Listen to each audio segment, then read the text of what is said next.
The Power of Awareness by Neville Goddard, part number 2. And today we're going to discuss the next chapters, consciousness. Consciousness is quite an involved discussion depending on where you are. Consciousness is the idea surrounding your own awareness, your own being, and what makes you fundamentally alive. I've been studying it for over a decade now, and as simple as it is also infinite, indescribable through human language is always limited. We'll go over it today in the Power of Awareness part 2. So for a little bit, I'll just read and then we'll discuss. It is only by a change of consciousness, by actually changing your concept of yourself, that you can manifest higher and higher concepts. By manifesting, it is meant experiencing the results of the concepts in your world. It is of vital importance to understand clearly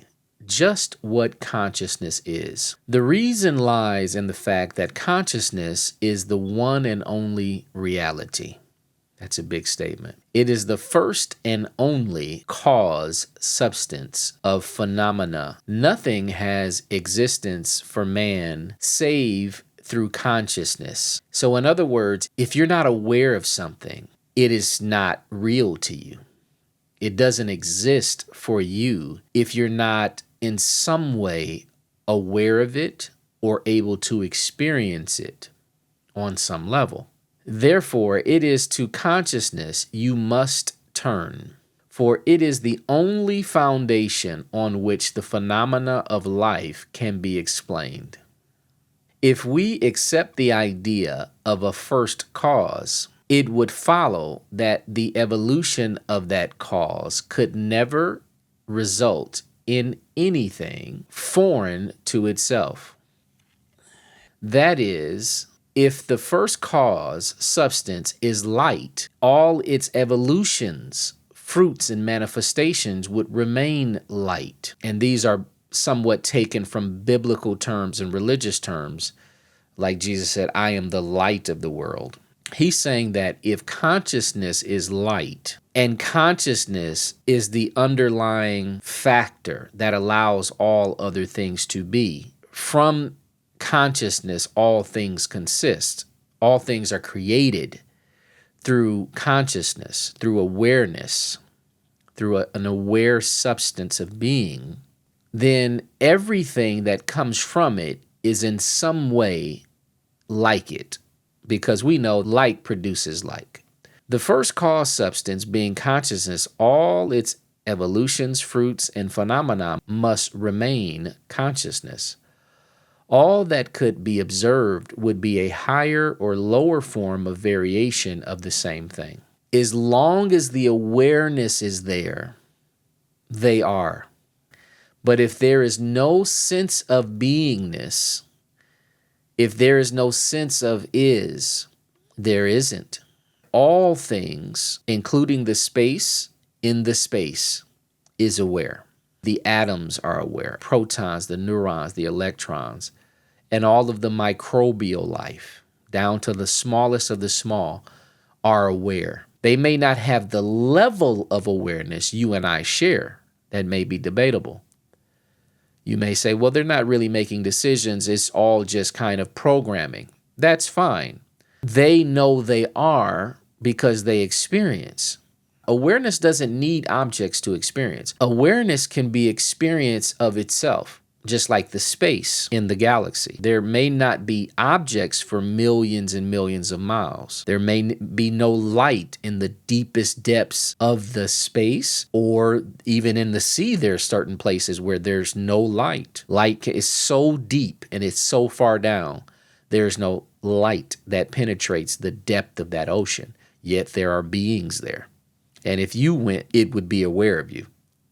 Because consciousness is very sensitive and by definition intelligent. Because the beginning of intelligence is awareness. All of your intelligence is gone if you're not aware of anything. If you cannot experience anything, you cannot learn anything. Consciousness is intelligence. Without consciousness, there is no intelligence. Consciousness itself, it is innate with intelligence.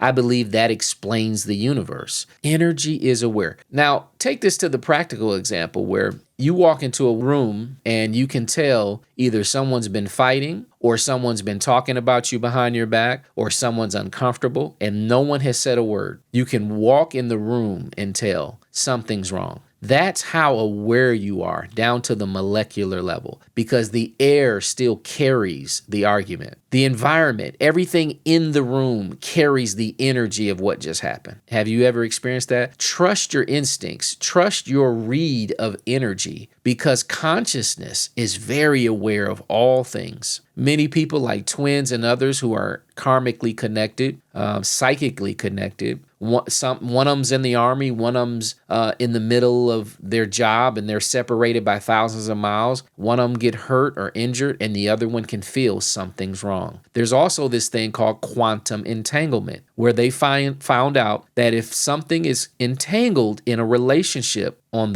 this is so small, it's hard to describe. It's smallest than the smallest thing you can imagine. And if they're entangled in some type of let's say a relationship, it doesn't matter the distance. They could be galaxies apart and they are entangled. They will both move in and out of phase and in and out of sync with one another, regardless of the distance. Think about that. So there's no question to me in my own experience and from the scientific data and from the great seers and sages that we are in an ocean of consciousness, if you could put it that way, an infinite ocean. And we are swimming in that consciousness and we're all connected.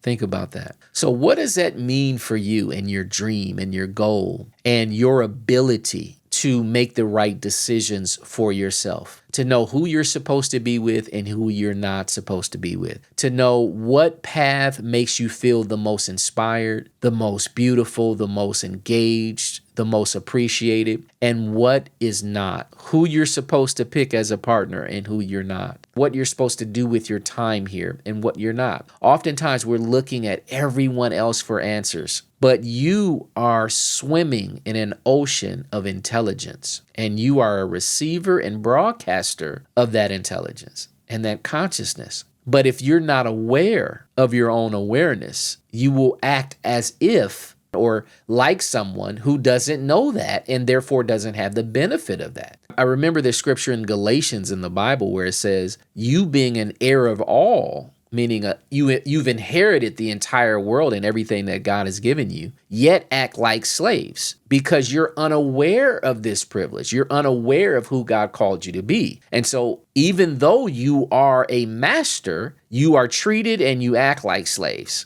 because you're not aware of your inheritance and you don't walk in it. You need to act and take hold of your inheritance. And if you're watching this, you have inherited the all-knowing, all-seeing, all-loving guide, mother, father, lover of your soul, consciousness, the ultimate awareness, the ultimate source of your being, your creator, the lover of your soul is ever present, always with you, within you, all around you. There's nothing beyond its reach because everything is swimming and dripping with it, and you have access to it once you become aware of your awareness. So it's worth studying. Whatever you ask for, it will be given. Whatever you seek, you will find. If you knock on the door, it will be open. I'll catch you on the next one as we go to part 3. Peace.